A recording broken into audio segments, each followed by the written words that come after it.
Assalamualaikum warahmatullahi wabarakatuh. Perkenalkan, nama saya Alivia Zahra dari kelas D4TI 3B. Di sini saya akan menjelaskan tentang menulis file PSHP di Anaconda. Untuk itu, pertama-tama mari kita menginstal PSHP-nya dulu melewati CMD.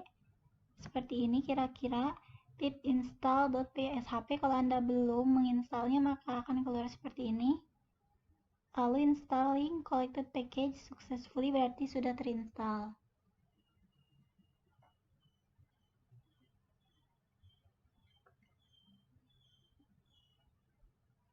File SHP nanti juga outputnya akan ada dua. Sebenarnya ada banyak, cuma maksudnya yang dua sudah pasti itu file database dan juga file SHP-nya sendiri yang berisi titik-titik koordinat.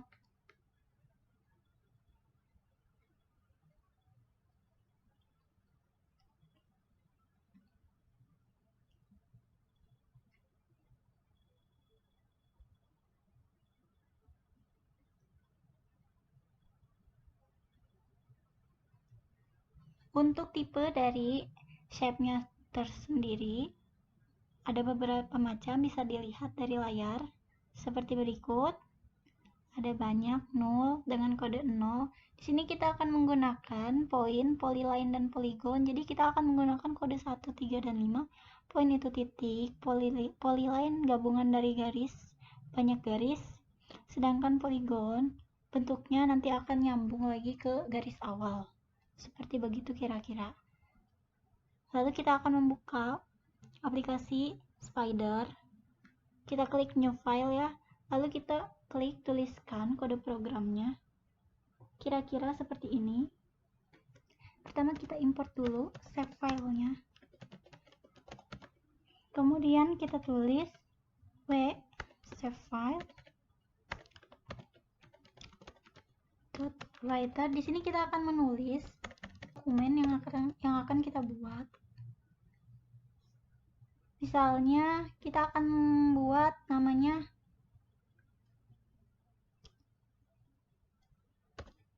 py chef, terus w, ketiknya jangan lupa. Seperti ini kira-kira. Lalu koma, kita sekarang akan menulis tipenya apa. Karena kita akan menggunakan mencoba dulu yang poin, maka kita akan menggunakan kode 0. Kode 1 maksud saya, mohon maaf. Kira-kira seperti ini. Lalu sekarang kita membuat komen dan in seperti ini untuk membatasi ya. Jadi tidak campur, jadinya ada garis. Sekarang kita akan membuat tabelnya. Mendeklarasikan tabel.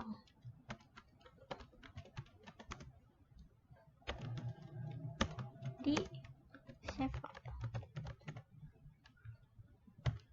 Kita akan membuat menggunakan w.file, kemudian kolom 1. Jadi nantinya akan ada dua kolom ya. C. Seperti ini kira-kira. Kemudian w.file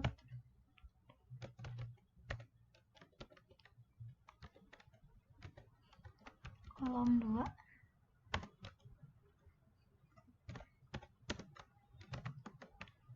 Seperti ini kira-kira.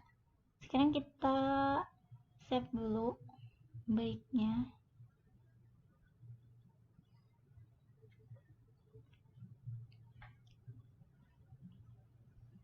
Kita di sini.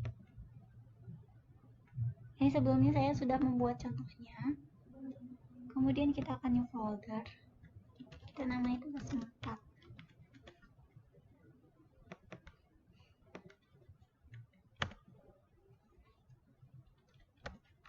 PSHP. Lalu kita save. Oke. Sekarang kita membuat dua kolom ya, dua file. Lalu kita membuat recordnya untuk mengisi tabel di atas. Kita pisahkan lagi menggunakan perintah ini.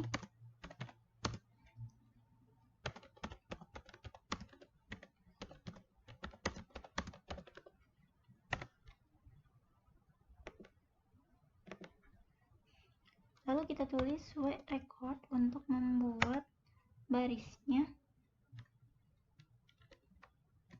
Lalu Olivia Zahra.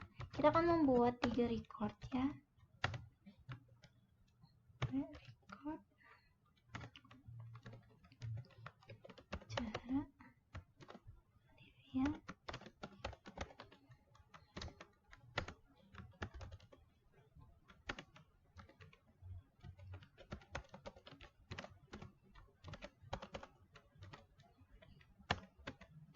Selanjutnya kita akan membuat data vektor dari tabel-tabel di atas. Ini harus sesuai dengan isi recordnya. Jadi maksudnya kalau ada 3 baris, maka data vektor juga harus ada 3 baris. Kita akan pisahkan lagi menggunakan perintah comment in.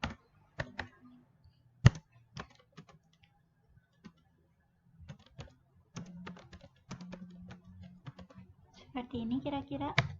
Karena ini tipenya 1 atau poin, maka kita mengisinya w.point. Seperti ini. Misal 1,5. Lalu w-pointnya yang kedua 2,1. W-point yang ketiga 3,4.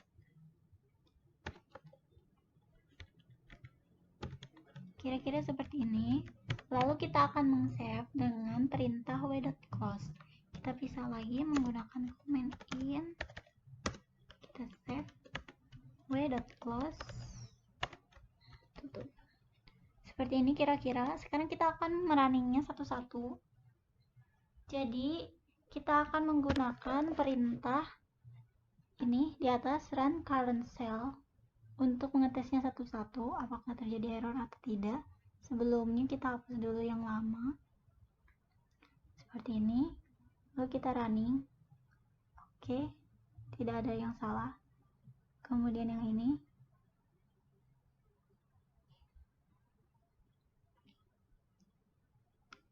mohon maaf ininya belum ya. Seperti ini kita running, tidak ada yang salah, sudah benar. Sekarang yang ini juga sama. Kemudian kita yang data vektor di running tidak ada juga, lalu di save. Semuanya sudah benar, lalu kita running. Lalu kita cek di filenya di folder ini, sistem informasi geografis tugas 4, sudah ada ini. Tadi sebelumnya saya sudah mencoba membuka memakai aplikasi GIS, makanya tidak perlu mengklik open lagi. Kalau misalnya belum berubah, ini kan file DBF, ini database, ini SHP, bisa diklik kanan lalu open with. Nanti cari saja aplikasinya, mau dibuka pakai aplikasi apa. Saya sarankan untuk memakai aplikasi GIS, QGIS. Nah sekarang kita langsung buka saja yang ini, SHP, titik-titiknya, titik koordinat.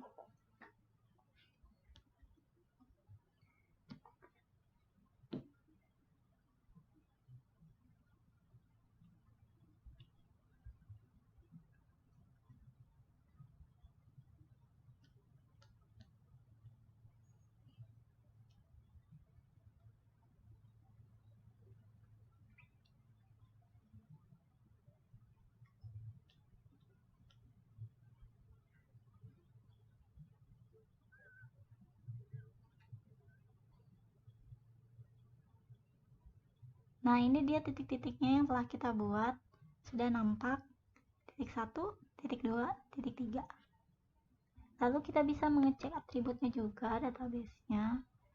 Seperti ini, kolom 1, kolom 2, baris 1, baris 2, baris 3. Seperti itu kira-kira.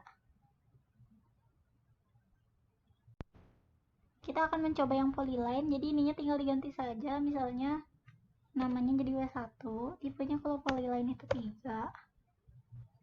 Dan untuk data vektornya akan berada di dalam array di dalam array. Jadi kita ganti ininya juga, misalnya line.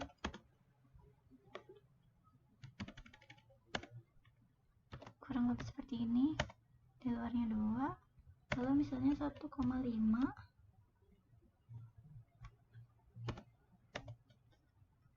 4,5 3,3 oh enggak, kita 5,4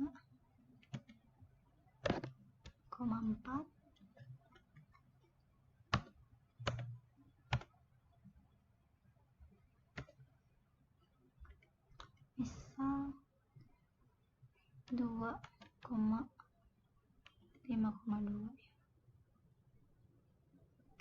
3,2 misalnya seperti ini.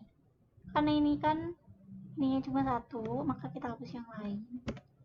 Kemudian recordnya juga kan harus sama dengan data vektornya, maka kita cuma memiliki satu record. Kemudian kita running lagi satu-satu. Oke, filmnya kemudian kemudian record. Kemudian yang lain. Tidak ada yang salah. Kemudian di close. Setelah semuanya telah dijalankan satu-satu, maka kita running semua seperti ini. Sudah, maka kita akan coba yang W1. Kita buka dan kita lihat.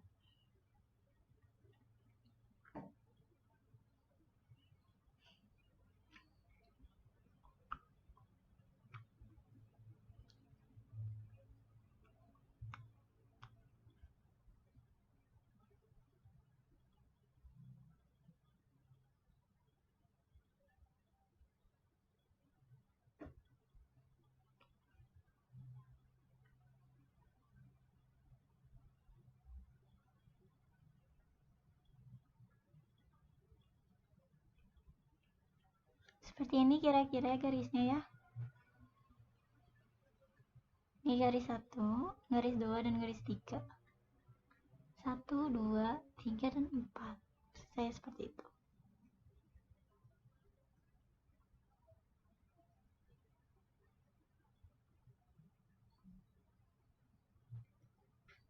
Lalu sekarang kita akan mencoba yang poligon. Kalau yang poligon kita ganti lagi ininya jadi W2 maksud saya. Kemudian tipenya karena poligon memiliki kode tipe 5, maka kita ganti jadi 5. Kemudian ininya diganti W-poly. Lalu ininya ditambah satu lagi. Kembali ke titik awal 1,5. Seperti ini kira-kira. Kita running lagi satu-satu.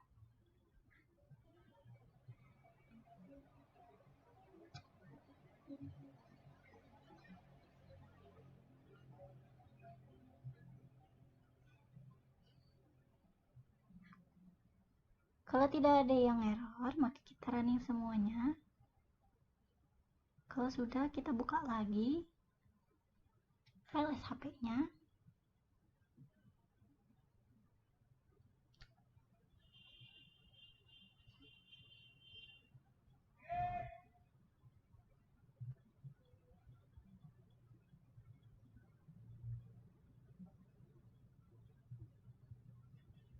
Nah, kira-kira seperti ini bentuknya. Jadi kan tadi baru sampai sini kan. Yang awal tuh yang polyline. Nah, polygon tuh kita tambahin satu titik lagi kembali ke titik awal. Makanya nanti dia ke sini gitu. Untuk atributnya seperti biasa klik kanan, mengecek lalu open attribute table. Nah, ada 2 kolom dan 1 baris seperti itu. Kemudian di sini saya akan menjelaskan kode program dari soal 10 yang telah ditugaskan. Adapun soalnya yaitu sekarang coba gambar berdasarkan NPM mode 8.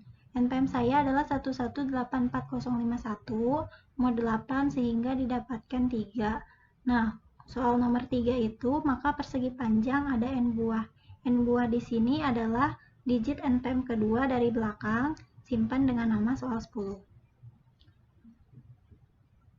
Pertama, kita import save file dulu, lalu tulis w sama dengan savefile.writer.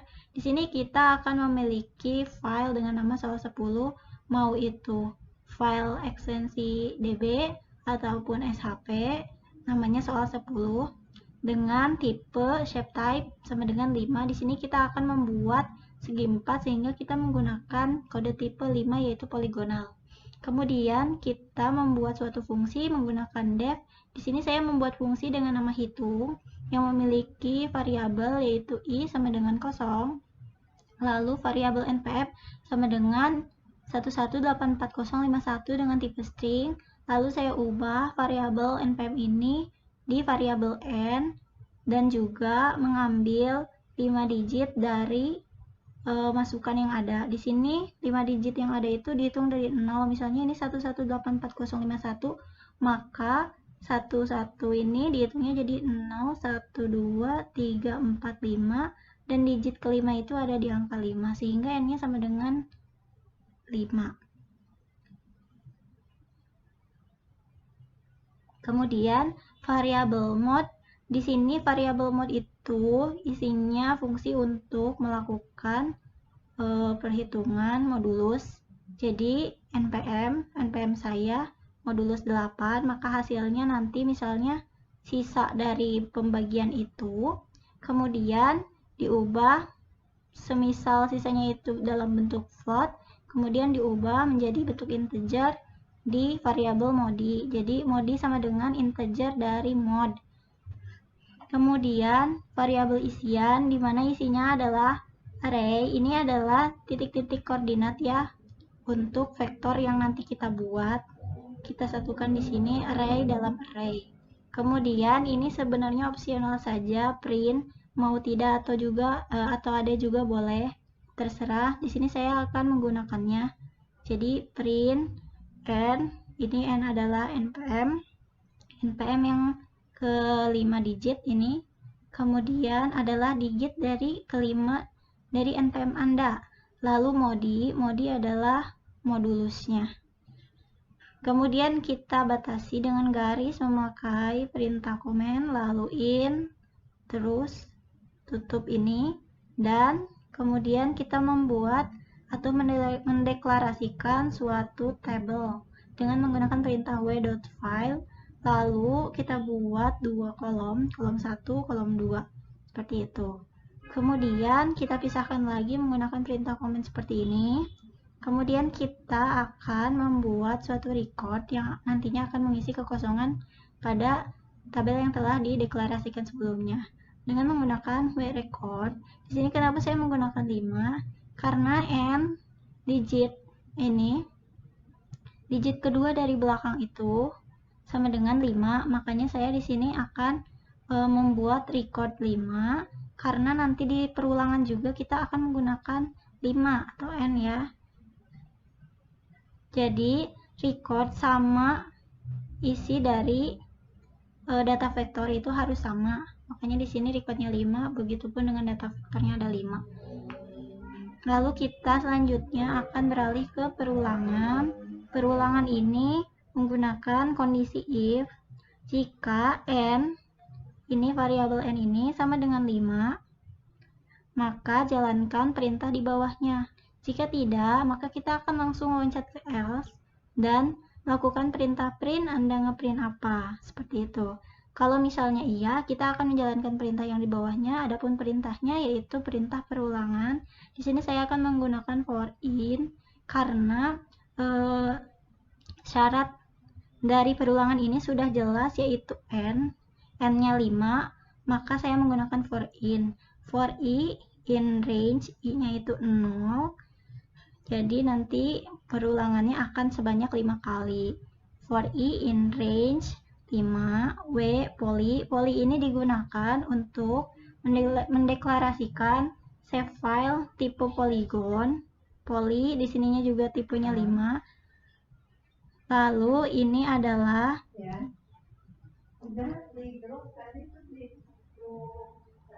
variabel isian ini. Kemudian yang ininya nih, ini dia mengacu ke sini, mengacu ke koordinat yang ada 0, 0, 0, 1, seperti itu. Lalu kenapa ditambah i? Agar misalnya terjadi perulangan tidak berada di posisi yang sama. Jadi maksudnya tidak akan menumpuk di posisi itu. Jadi nanti misalnya setiap berulang akan menambah 1 seperti itu. Bukan menambah 1, maksud saya menambah i. Jadi setiap berulang nanti menambah i. Kemudian kita save dengan perintah w titik close tutup kurung. Kemudian jalankan fungsi dengan mengetikkan kode hitung buka kurung tutup kurung seperti itu. Sekarang kita akan coba jalankan dulu. Ini akan ke print ya, tidak ada masalah, berarti sudah betul. Kemudian kita ke dokumen, taruh ke sistem informasi geografis tugas 4. Tadi namanya soal 10. Ini kita jalankan, kita klik saja karena ini sudah terhubung dengan aplikasi QGIS. Ini akan sedikit memakan waktu, ditunggu saja, nanti juga terbuka sendiri.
Kita tunggu ya, sedang loading.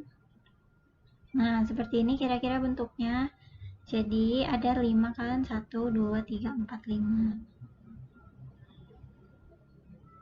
Mungkin cukup sekian yang dapat saya presentasikan, kurang lebihnya mohon dimaafkan. Wabillahi taufiq wal hidayah. Wassalamualaikum warahmatullahi wabarakatuh.